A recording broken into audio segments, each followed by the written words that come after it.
প্রিয় ছাত্রছাত্রীরা, আজকে আমি তোমাদেরকে এই ভিডিওর মাধ্যমে ক্লাস 9 এর ইতিহাসের যে সমস্ত প্রশ্নগুলো দেওয়া হয়েছে 2026 সালের। প্রিয় ছাত্রছাত্রীরা, আজকে আমি তোমাদেরকে এই ভিডিওর মাধ্যমে ক্লাস 9 এর ইতিহাসের যে সমস্ত প্রশ্নগুলো দেওয়া হয়েছে 2026 সালের রায়মার্টিন প্রশ্নবিচিত্রা সেকেন্ড সামেটিভের জন্য, অর্থাৎ দ্বিতীয় পর্যায়ক্রমিক মূল্যায়নের জন্য ইতিহাসের যে প্রশ্নগুলো দেওয়া হয়েছে দেখো, স্কুল নম্বর 9 পেজ নম্বর 411, সেখানে যে বিভাগ ক, খ ও গ এই তিনটে বিভাগের যে সমস্ত প্রশ্নগুলো দেওয়া হয়েছে, অর্থাৎ এমসিকিউ এবং এসকিউ টাইপসের প্রশ্নগুলো আমরা আলোচনা করবো আজকে এই ভিডিওর মাধ্যমে। তোমরা ভিডিওটা শুরু থেকে শেষ অবধি অবশ্যই দেখবে। আর চ্যানেলে যদি নতুন হয়ে থাকে অবশ্যই তোমরা চ্যানেলটাকে সাবস্ক্রাইব করে রাখবে পরবর্তী স্কুলগুলোর প্রশ্নোত্তর পাওয়ার জন্য। এবং এর আগের যে স্কুলগুলো ছিল সেগুলোর প্রশ্নোত্তর আমরা আলোচনা করে দিয়েছি, তোমরা প্লেলিস্ট থেকে সেই প্রশ্ন উত্তরগুলো পেয়ে যাবে, সেখান থেকে দেখে নিও সেই প্রশ্ন উত্তরগুলো। এবং এই প্রশ্ন উত্তরগুলোর পিডিএফ তোমরা পরবর্তীতে আমাদের টেলিগ্রাম চ্যানেল থেকে পেয়ে যাবে। ডেসক্রিপশনে আমাদের টেলিগ্রাম চ্যানেলের লিঙ্ক দিয়ে দেওয়া হয়েছে, সেখানে তোমরা যুক্ত হয়ে যাবে, তাহলে পিডিএফগুলো তোমরা সেখান থেকে পেয়ে যাবে। এখানে দেখো বিভাগ কয়ের মধ্যে যে প্রশ্নগুলো আছে, একের দাগে বলা হয়েছে কি সঠিক উত্তরটি বেছে নিয়ে লেখো। একের দাগের একের প্রশ্ন বলা হয়েছে দেখো, দেখো এখানে দ্য কোচম্যান অফ ইউরোপ নামে পরিচিত ছিলেন লুই ফিলিপ অষ্টাদশ লুই, মেটারনিক নাকি ক্যাসালরি? তাহলে সেটা এখানে হবে অপশান সি, অর্থাৎ এখানে হবে অপশান সি অর্থাৎ মেটারনিক। এর পরবর্তী প্রশ্ন বলা আছে দুয়ের দাগে, সেখানে বলা আছে দেখো মাৎসিনি ইয়ং ইটালি দল গঠন করেন, মাৎসিনি ইয়ং ইটালি দল গঠন করেন, সেটা হবে অপশান এ, অর্থাৎ 1832 খ্রিস্টাব্দে।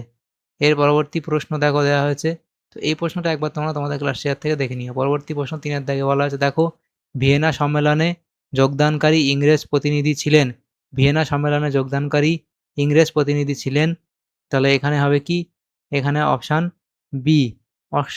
বি অর্থাৎ ক্যাসালরি।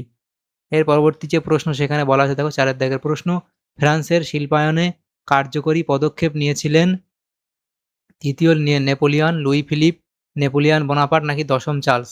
তাহলে অপশান এ হবে সঠিক উত্তর, তৃতীয় নেপোলিয়ন। এর পরবর্তী প্রশ্ন বলা আছে 5-এর দাগের প্রশ্ন, প্রথম বাষ্পীয় পোত নির্মাণ করেন, তাহলে সেটা হবে রবার্ট ফুলটন, অর্থাৎ অপশান এ।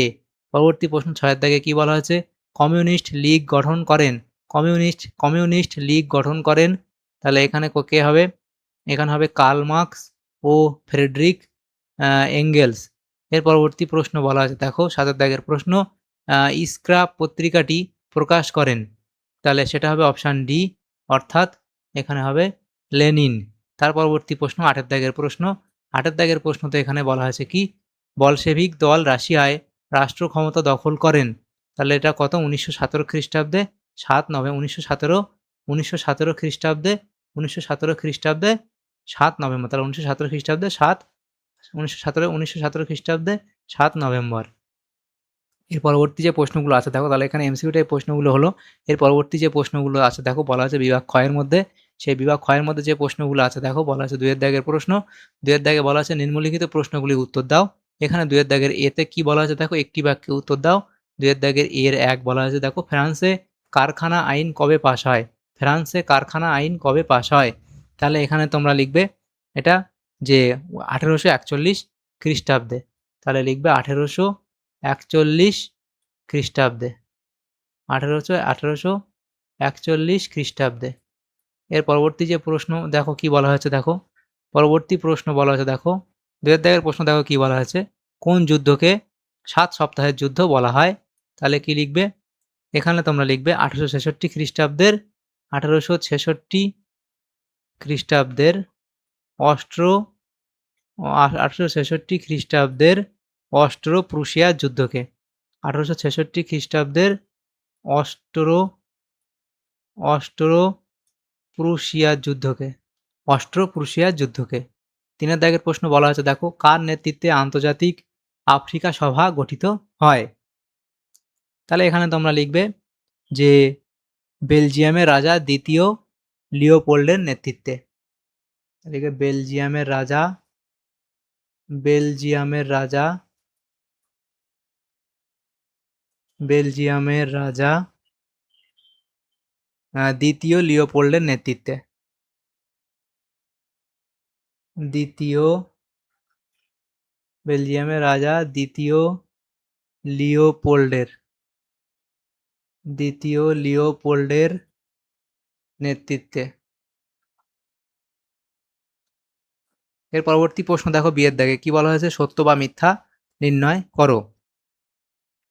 এখানে দেখো প্রথম প্রশ্ন বলা হয়েছে কার্ল মার্কস হলেন নৈরাজ্যবাদের প্রবক্তা। কার্ল মার্কস হলেন নৈরাজ্যবাদের প্রবক্তা, এটা এখানে আমাদের মিথ্যা বলা হয়েছে। এর পরবর্তী প্রশ্ন বলা আছে দেখো রক্তাক্ত রবিবারের ঘটনায় 130 জন শ্রমিক নিহত হয়েছিল, এটা এখানে সত্য বলা হয়েছে। তার পরবর্তী প্রশ্ন 3-এর দাগে বলা হচ্ছে দেখো 1848 খ্রিস্টাব্দের ফেব্রুয়ারি বিপ্লবের ফলে ফ্রান্সের সিংহাসন থেকে চিরদিনের মতো বুর্ব বংশের উচ্ছেদ ঘটে, এটা এখানে মিথ্যা বলা হয়েছে। তাহলে প্রথমটা ভুল, দ্বিতীয়টা ঠিক, তৃতীয়টা আবার ভুল বলা হয়েছে। এর পরবর্তী দেখো সি-এর দাগের প্রশ্ন দেওয়া আছে নিম্নলিখিত বিবৃতিগুলির সঠিক ব্যাখ্যা নির্বাচন করো। সি-এর দাগে একে বলা আছে বিবৃতি দেখো ভারত ছিল প্রকৃত অর্থে ব্রিটিশ সাম্রাজ্যের রত্ন। এখানে দেখো ব্যাখ্যা এক কি বলা আছে, ব্রিটিশরা ভারত থেকে হিরে মণি মুক্ত সহ অজস্র রত্ন নিজেদের দেশে পাঠানোর সুযোগ পেয়েছিল। ব্যাখ্যা 2 বলা আছে ব্রিটিশদের উপনিবেশ ভারত ছিল রত্নের খনি। ব্যাখ্যা 3 বলা আছে সমগ্র বিশ্বের ব্রিটিশ উপনিবেশগুলির মধ্যে ভারত ছিল সবচেয়ে লাভজনক ক্ষেত্র।